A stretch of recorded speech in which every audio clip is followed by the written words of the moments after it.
Video 25. So we will continue with midday meal scheme. So this national program of nutritional support to primary education, popularly known as midday meal scheme, was started in 1995 in an attempt to enhance enrollment, retention and attendance while simultaneously improving nutritional levels among children in school. It's the same. So objective also it's the same, to improve the nutritional status of children in classes 1 through 5 in government schools and government aided schools, to encourage children from disadvantaged background, that is poor background, to attend school regularly and help, or single parent who is suffering, to provide education and help them concentrate in school activities, to provide nutritional support to students in drought ridden areas throughout summer vacation. So next we will see what is the revised MDM. In 2007 the scheme was revised to cover children in the upper primary section as well. So it was only for the elementary. So now they are concentrating on upper school age children also, classes 6 to 7. The scheme estimates a cooked midday meal with a minimum of 300 calories and 812 grams of protein to all children studying in class 1 to 5. So you should know these calories, important. Okay, so minimum of 300 calories above about 8 to 12 grams of protein to all children studying in classes 1 to 5 was given. So upper primary meals consisted of 700 calories and 200 grams of protein by providing 150 grams of food grains, which would be rice or wheat per child per school day. So every school day this was given. As per the age, the calorie also increased. The central government supplies state and union territory government with free food grains like wheat, rice at 100 gram per child per school day from the nearest food corporation of India, go down and compensation of the cost of transporting the food grains from the nearest FCI, that is the Food Corporation of India, to the primary school. The scheme provides assistance for meeting the cooking cost of ₹1 per child per school day. Okay, so they, with free transportation, they were all able to provide this food grains. Then the program is being carried out by local authorities with assistance from village panchayat, village education community, school management community, parent teacher association, etc. In rural area, the cooking is being done by women self-help group. Okay, so in rural area we see that women self-help group, they come and they help in this. In urban area, some NGOs have taken, non-governmental organization, they have taken the responsibility of cooking the food and bringing it to the primary schools. So free midday meals can achieve a great deal with regard to children education and health. They promote the participation of the child in school, reduce classroom hunger, facilitate the healthy growth of child, promotes good eating habits like washing hands, finishing the food, etc., and fosters social and gender equality, as all children get the same food and must eat together. So these are all the various benefits of midday meal program. So you should see that it was revised for upper class also, and the calories that was provided according to the age group, you've got to know it. Okay, so we have done with the midday meal scheme. Next we will go to National Mental Health Program. So the Government of India, introduction, the Government of India has launched the National Mental Health Program in 1982 in keeping in view the heavy burden of mental illness in community and the absolute inadequacy of the mental health care infrastructure in country to deal with. So in those years when we see there was less infrastructure for mental illness, so that is the reason India made sure, okay, that there is National Mental Health Program. So we'll see what are the aims of NMHP. So the aims are prevention and treatment of mental and neurological disorder and their associated disability. So we have to prevent and we have to treat this mental as well as neurological disorder. Then we have use of mental health technology to improve general health services. Then application of mental health principles in total national development to improve quality of life. Okay, so these are all the various aims of NMHP. Next you have objectives of NMHP: to ensure availability and accessibility of minimum mental health care for all in the foreseeable future, particularly to the most vulnerable and underprivileged sections of population.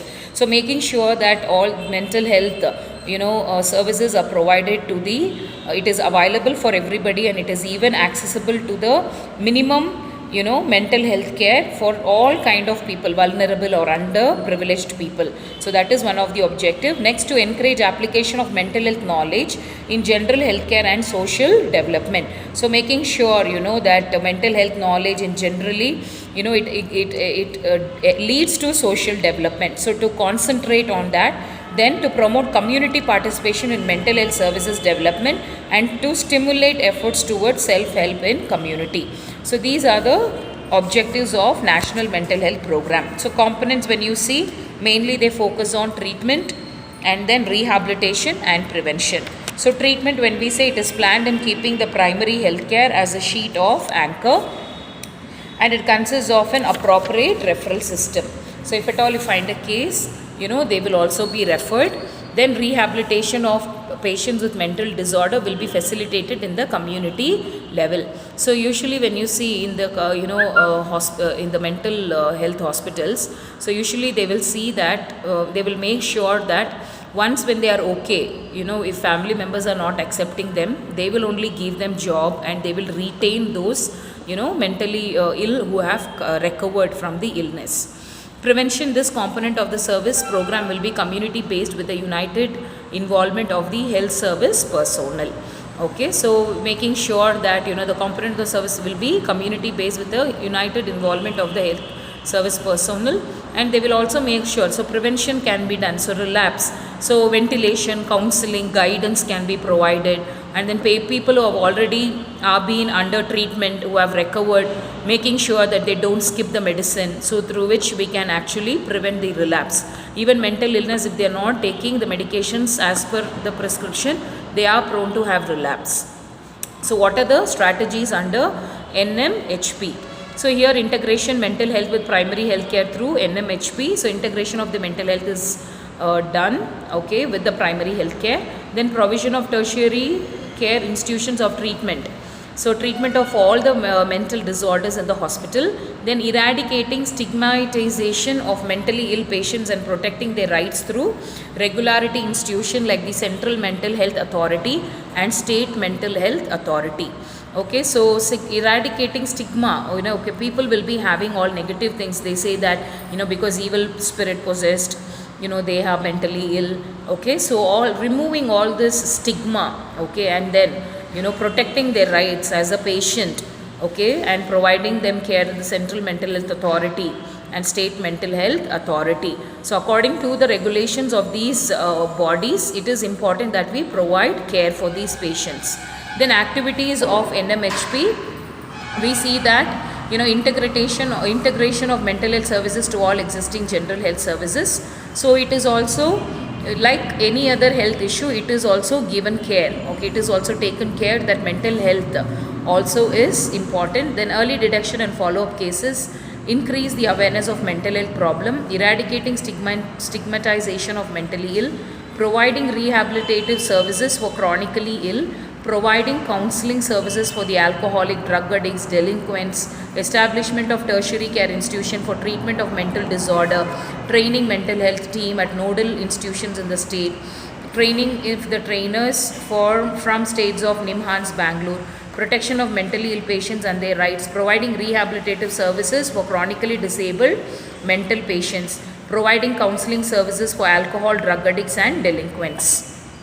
So mental health also should be integrated with other health, and then we have to detect early cases. Then we have to provide awareness of mental health problem. Many times they will not know, so we should tell them depression is one of the very common mental disease. All of a sudden the patient will not talk, and sometimes they'll feel okay, this is normal, but it is not normal. They will commit suicide. So we have to teach them about this. And then rehabilitative services, as I told you, so teaching them certain certain cottage industries or certain small things that they can do for their survival, or giving them job if they are not taken by their own family members. We have to provide counseling for the alcoholic, drug addicts and delinquents, all these children who involved in robbery, theft or in murder, rape cases also nowadays, so counseling to be provided. Okay, then mental health team, we have to focus on the nodal cities, and then treatment of the mental disorders, removing the stigma, that it is also common, and depression is also common not making it, oh, this person is mentally ill, not treating anybody like that, then training the trainers from different states at NIMHANS, because it is a very big mental health institute. So there the training is provided. Then protection of the mentally ill patient and their rights, even they have their rights that has to be protected, and rehabilitative services and counseling for, it is a repeated one, okay, the two points are repeated one. Okay, so next we will go to integration of mental health care in PHC. So what are the integration of mental health care, how do they do? This was initiated by training healthcare personnel in PHC services to detect and manage mental illness. Okay, so this was initiated by training health. So personnel, okay, in the PHC they were trained to detect and manage mental illnesses, mainly in the community area and the rural area. Then active liaison with the government health and medical services department established well sustained efforts at ensuring a supply of basic psychotropic medicine at PHC. So from the PHC it acts as a liaison, okay, it takes the services that are provided by the medical services and making sure that psychotic drugs are given to the patient. Awareness programs held periodically using folklore, dance and music. So, using IEC, through IEC, education was given to the people regarding mental health illness. Then emphasis is on early recognition, to early detect and treat them immediately.